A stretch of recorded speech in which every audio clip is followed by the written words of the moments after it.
Hello नमस्ते सत श्रीकाल जी सारा का स्वागत देश परदेश लाइव प्रोग्राम तुसीं देख रहे हो जी। मैं कविता सिंह हाज़र ते नाल साडे अज दे स्टडी वीज़ा एक्सपर्ट ने जी CICC मैंबर पायनियर इमीग्रेशन तो doctor Ravi Garg. Hello sir सत श्रीकाल welcome to the show. Kavita ji show ते सद्दा देने ਲਈ बहुत बहुत धन्यवाद ਤੇ ਸਾਰੇ ਦਰਸ਼ਕਾਂ ਨੂੰ ਮੇਰੀ ਪਿਆਰ ਭਰੀ ਸਤਿ ਸ੍ਰੀ ਅਕਾਲ।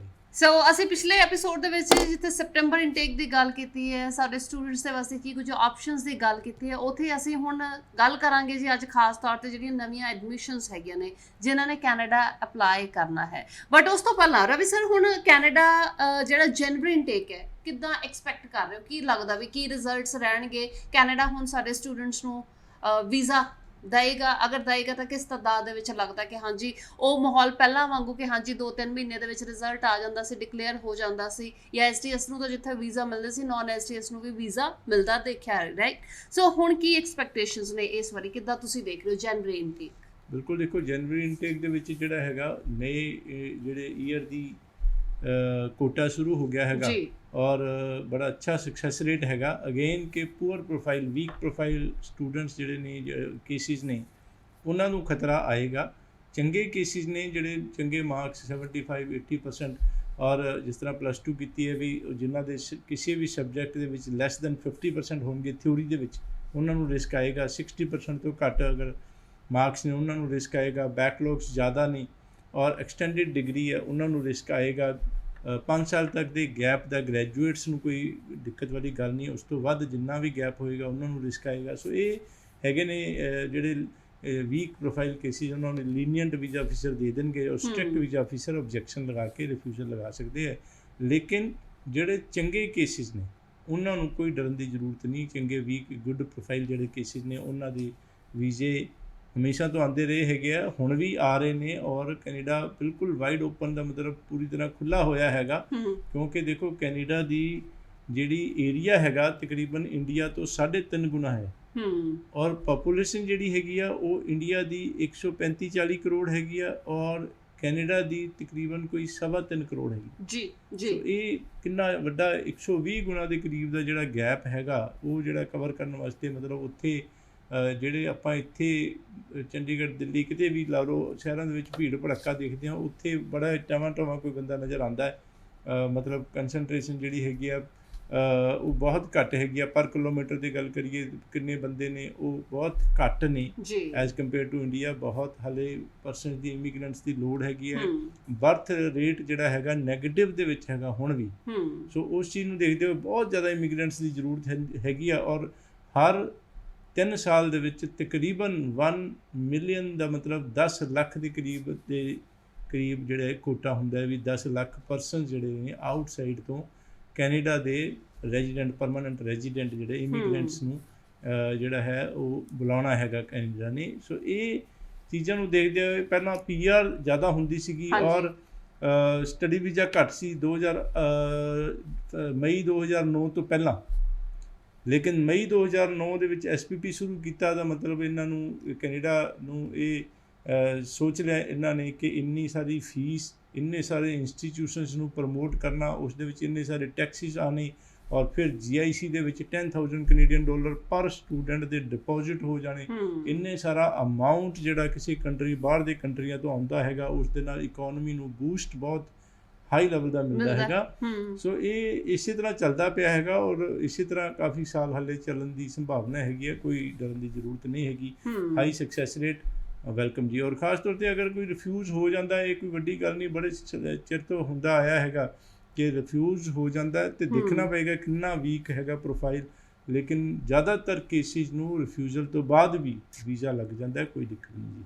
ਸੋ ਹੁਣ ਫਿਲਹਾਲ ਤੁਸੀਂ ਕਿਹੜੇ ਇਨਟੇਕ ਦੇ ਵਾਸਤੇ ਜਿਹੜੀਆਂ ਐਡਮਿਸ਼ਨਸ ਦੇਖ ਰਹੇ ਹੋ ਜਾਂ ਕਰ ਰਹੇ ਹੋ? ਬਿਲਕੁਲ ਇਸ ਵਕਤ ਮਈ ਦੀ ਐਡਮਿਸ਼ਨ ਚੱਲਦੀਆਂ ਪਈਆਂ ਹੈਗੀਆਂ ਔਰ ਮਈ ਕਿਉਂਕਿ ਇਸ ਵਕਤ ਤਕਰੀਬਨ ਕੋਈ 2.5 ਤੋਂ 3 ਮਹੀਨੇ ਦਾ ਪ੍ਰੋਸੈਸਿੰਗ ਟਾਈਮ ਚੱਲਦਾ ਪਿਆ ਹੈਗਾ।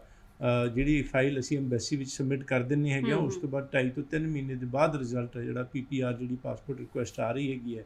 ਸੋ ਉਸ ਚੀਜ਼ ਨੂੰ ਦੇਖਦੇ ਹੋਏ ਮਈ ਦੀ ਐਡਮਿਸ਼ਨ ਚੱਲਦੀਆਂ ਪਈਆਂ। ਲੇਕਿਨ ਦੇਖਣ ਵਾਲੀ ਚੀਜ਼ ਹੈ ਕਿ ਮੇਨ ਇਨਟੇਕ ਸਤੰਬਰ ਹੁੰਦਾ ਹੈ। ਅਗਰ ਸਤੰਬਰ ਦੇ ਵਿੱਚ 100 ਕੋਰਸਿਸ ਨੇ ਤੇ ਪ੍ਰੋਗਰਾਮਸ ਨੇ ਔਰ ਜਨਵਰੀ ਦੇ ਵਿੱਚ 80 ਔਰ ਮਈ ਦੇ ਵਿੱਚ 30-40 ਰਹਿ ਜਾਂਦੇ ਨੇ। ਕਾਫੀ ਸਾਰੇ ਕਾਲਜਿਸ ਵਿੱਚ ਕਾਫੀ ਸਾਰੇ ਪ੍ਰੋਗਰਾਮਸ ਨਹੀਂ ਹੁੰਦੇ ਅਵੇਲੇਬਲ।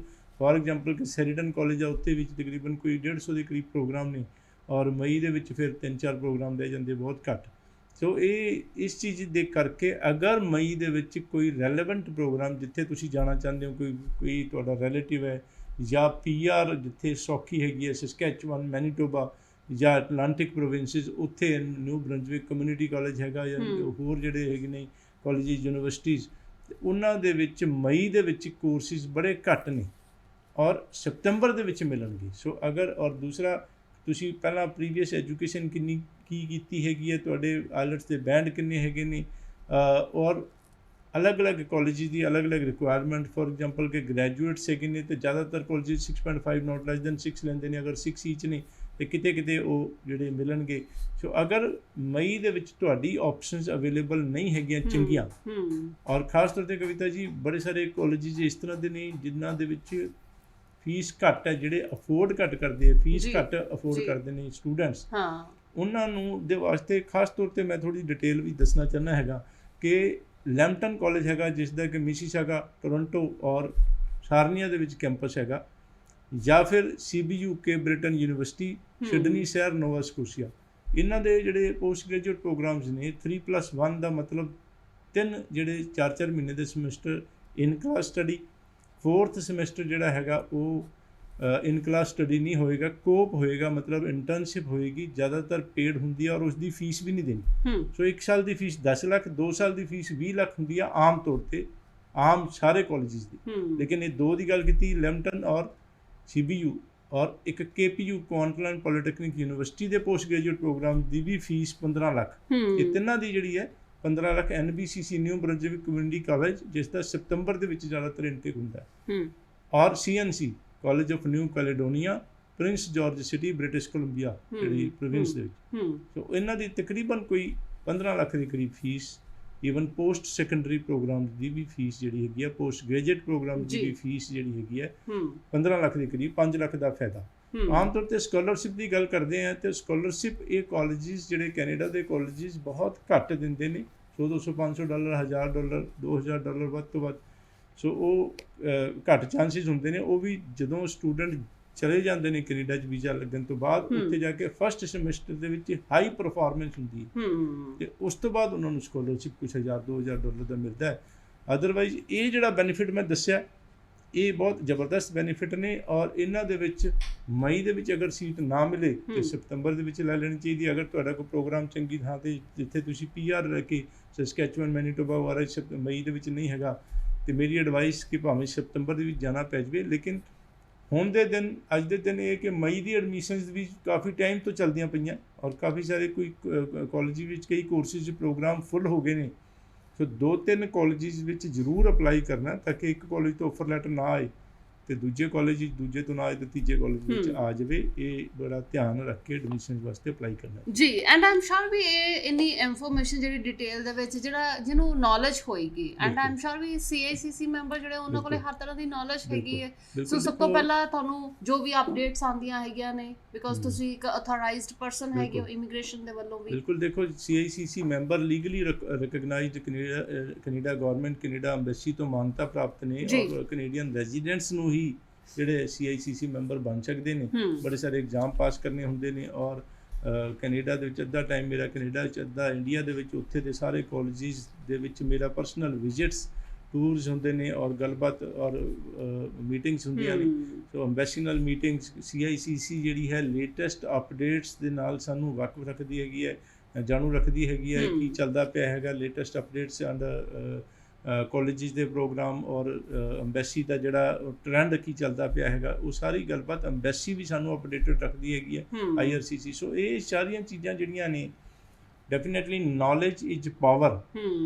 ਤੇ ਦੇਖੋ ਇੱਕ ਮੈਂ ਆਮ ਤੌਰ 'ਤੇ ਇੱਕ ਕਵਿਤਾ ਜੀ ਐਗਜ਼ਾਮਪਲ ਦਿੰਦਾ ਤੁਹਾਨੂੰ ਕਿ ਮੇਰੇ ਕੋਲ ਬੜੇ ਸਾਰੇ ਇਸ ਤਰ੍ਹਾਂ ਦੇ ਕਲਾਇੰਟਸ ਆਉਂਦੇ ਨੇ ਕਿ ਉਹਨਾਂ ਨੇ BTech ਕੀਤੀ ਹੈ ਔਰ ਕਿਸੇ ਕਾਲਜ ਯੂਨੀਵਰਸਿਟੀ ਦੇ ਵਿੱਚ business, post graduate business program ਕਰਨ ਚੱਲੇ ਹੈ।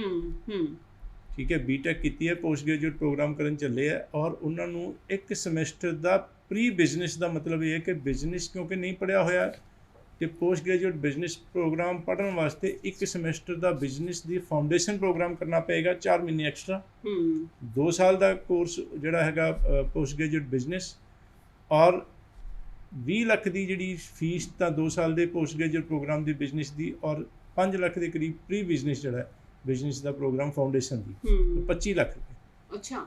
ਮੈਂ ਹੁਣ ਜਿਸ ਤਰ੍ਹਾਂ ਇੱਕ ਪ੍ਰੋਗਰਾਮ ਦੱਸ ਰਿਹਾ ਕਿ ਟੈਕਨੋਲੋਜੀ ਮੈਨੇਜਮੈਂਟ ਐਂਡ ਸਰਵਿਸਿਜ਼ ਜਿਹੜਾ KPU ਦੇ ਵਿੱਚ, ਕੌਨਫਲੂਐਂਸ ਪੋਲੀਟੈਕਨਿਕ ਯੂਨੀਵਰਸਿਟੀ ਦੇ ਵਿੱਚ, ਉਸ ਦੇ ਵਿੱਚ ਜਿਹੜਾ ਹੈਗਾ ਘੱਟ ਪ੍ਰੋਗਰਾਮ, 2 ਸਾਲ ਤੋਂ ਵੀ ਘੱਟ ਦਾ ਪ੍ਰੋਗਰਾਮ ਹੈਗਾ। ਓਕੇ। ਔਰ 15 ਲੱਖ ਫੀਸ ਹੈ। ਸੋ ਮਤਲਬ ਇਹ ਹੈ ਕਿ ਤੁਸੀਂ ਦੇਖੋ ਤਕਰੀਬਨ ਕੋਈ 1.5 ਸਾਲ ਦਾ ਪ੍ਰੋਗਰਾਮ, ਵਰਕ ਪਰਮਿਟ 3 ਸਾਲ ਦਾ ਹੀ ਮਿਲਣਾ। ਓਕੇ। ਔਰ ਕਿੱਥੇ ਉਹ 2.5 ਸਾਲ ਦਾ ਪ੍ਰੋਗਰਾਮ ਸੀ, ਇੱਥੇ 1.5 ਸਾਲ ਦਾ, ਕਿੱਥੇ ਉਹਦੀ ਫੀਸ 25 ਲੱਖ ਹੈ, ਉਸ ਦੀ 15 ਲੱਖ।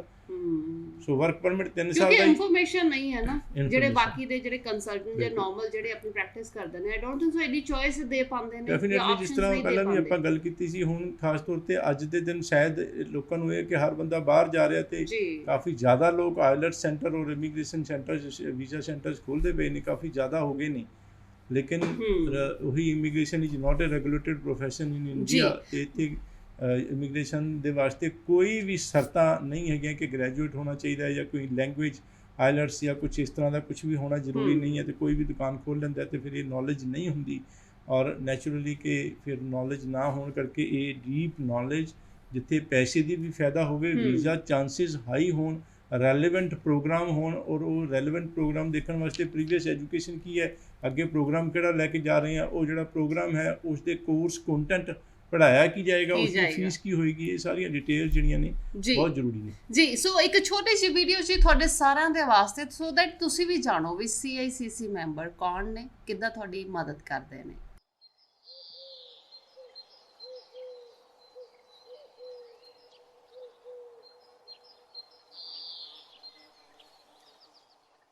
ਤਾਇਆ ਸਤਿ ਸ਼੍ਰੀ ਅਕਾਲ। ਹੋਰ ਚਾਚਾ ਕੀ ਹਾਲ ਚਾਲ ਹੈ? ਕੀ ਗੱਲ ਚਾਚਾ, ਤੁਸੀਂ ਸਾਰੇ ਉਦਾਸ ਬੈਠੇ ਹੋ? ਕੀ ਦੱਸਾਂ, ਤਜਿੰਦਰ ਦਾ ਏਜੰਟ ਪੈਸੇ ਲੈ ਕੇ ਭੱਜ ਗਿਆ। ਪਰ ਤਜਿੰਦਰ ਤਾਂ ਪੜ੍ਹਿਆ ਲਿਖਿਆ ਮੁੰਡਾ, ਉਹ ਤੋਂ ਇਹ ਗਲਤੀ ਕਿੱਦਾਂ ਹੋ ਗਈ? ਸਾਨੂੰ ਕੀ ਪਤਾ ਪੁੱਤ, ਸਾਨੂੰ ਤਾਂ ਕੁਝ ਸਮਝ ਨਹੀਂ ਆ ਰਿਹਾ। ਉਹ ਵੀ ਤਾਂ ਕੱਲ ਦਾ ਕਿਸੇ ਨਾਲ ਗੱਲ ਨਹੀਂ ਕਰ ਰਿਹਾ। ਤੂੰ ਤਜਿੰਦਰ ਨਾਲ ਇੱਕ ਵਾਰੀ ਗੱਲ ਤਾਂ ਕਰਕੇ ਦੇਖ। ਕੋਈ ਨਾ ਚਾਚਾ, ਮੈਂ ਕਰਦਾ ਗੱਲ ਤਜਿੰਦਰ ਨਾਲ। ਠੀਕ ਹੈ ਪੁੱਤ। ਯਾਰ ਤੂੰ ਤੇ ਪੜ੍ਹਿਆ ਲਿਖਿਆ ਸੀ, ਤੂੰ ਕਿੱਦਾਂ ਫਸ ਗਿਆ? ਭਾਈ ਇੱਥੇ ਪੜ੍ਹੇ ਲਿਖੇ ਬੰਦੇ ਵੀ ਫਰਾਡ ਏਜੰਟਾਂ ਦੇ ਚੱਕਰਾਂ 'ਚ ਫਸ ਰਹੇ ਆ। ਮੈਨੂੰ ਕਹਿੰਦਾ ਸੀ ਤੇਰਾ ਵਰਕ ਪਰਮਿਟ ਆ ਗਿਆ, ਪੈਸੇ ਜਮ੍ਹਾਂ ਕਰਾ ਦਿਓ। ਸਭ ਝੂਠ, ਫੇਕ ਵੀਜ਼ਾ ਸੀ ਬਾਈ। ਬਾਪੂ ਨੇ ਪੈਲੀ ਵੇਚ ਕੇ ਪੈਸੇ ਦਿੱਤੇ ਸੀ, ਤੇ ਮਾਂ ਨੇ ਇੰਨੀਆਂ ਆਸਾਂ ਰੱਖੀਆਂ ਕਿ ਮੇਰਾ ਪੁੱਤ ਬਾਹਰ ਜਾਊਗਾ, ਪਰ ਏਦਾਂ ਕੁਝ ਹੋ ਨਾ ਸਕੇ ਬਈ। ਯਾਰ ਤੈਨੂੰ ਇੱਕ ਗੱਲ ਪੁੱਛਾਂ, ਤੈਨੂੰ CICC ਦੇ ਐਪ ਬਾਰੇ ਨਹੀਂ ਸੀ ਪਤਾ? ਇਹ ਕਿਹੜੀ ਐਪ ਆ ਬਾਈ? ਬਾਈ CICC ਦਾ ਮਤਲਬ ਦਾ college of immigration and citizenship consultants. ਇਸ ਐਪ ਦੀ ਮਦਦ ਨਾਲ ਤੁਸੀਂ ਆਪਣਾ ਰੈਗੂਲੇਟਡ ਕੈਨੇਡੀਅਨ ਇਮੀਗ੍ਰੇਸ਼ਨ ਕੰਸਲਟੈਂਟਸ ਵੀ ਲੱਭ ਸਕਦੇ ਹੋ। ਇਸ ਦਾ ਮਤਲਬ RCIC ਤੇ RCIC ਨੂੰ ਕੈਨੇਡਾ ਇਮੀਗ੍ਰੇਸ਼ਨ ਵੱਲੋਂ ਲਾਇਸੈਂਸ ਦਿੱਤਾ ਗਿਆ, ਜਿਹੜਾ ਕਿ ਤੁਹਾਡੀ ਕੈਨੇਡੀਅਨ ਇਮੀਗ੍ਰੇਸ਼ਨ ਨੂੰ ਪੂਰੀ ਇਮਾਨਦਾਰੀ ਨਾਲ ਨਿਭਾਵੇਗਾ। ਤੁਸੀਂ ਇਸ ਐਪ ਨੂੰ ਡਾਊਨਲੋਡ ਵੀ ਕਰ ਸਕਦੇ ਐਪ ਸਟੋਰ ਤੇ ਗੂਗਲ ਪਲੇ ਸਟੋਰ ਤੇ, ਜਿਸ ਨਾਲ ਤੁਹਾਨੂੰ ਕੈਨੇਡਾ ਇਮੀਗ੍ਰੇਸ਼ਨ ਦੀਆਂ ਸਾਰੀਆਂ ਨਵੀਆਂ ਜਾਣਕਾਰੀਆਂ ਵੀ ਮਿਲ ਜਾਣਗੀਆਂ ਤੇ ਤੁਸੀਂ ਆਪ ਤੇ ਆਪਣਿਆਂ ਨੂੰ ਠੱਗਬਾਜ਼ੀ ਤੋਂ ਬਚਾ ਸਕਦੇ ਹੋ। ਲੈ ਬਈ, ਜੇ ਇਸ ਐਪ ਬਾਰੇ ਮੈਨੂੰ ਪਹਿਲਾਂ ਹੀ ਪਤਾ ਹੁੰਦਾ, ਮੇਰੇ ਪੈਸਾ ਤੇ ਟਾਈਮ ਦੋਨੋਂ ਬਚ ਜਾਂਦੇ। ਹੁਣ ਤੇ ਮੈਂ ਇਹੀ ਕਹੂੰਗਾ CICC ਐਪ ਹੀ ਡਾਊਨਲੋਡ ਕੀਤੀ ਜਾਵੇ।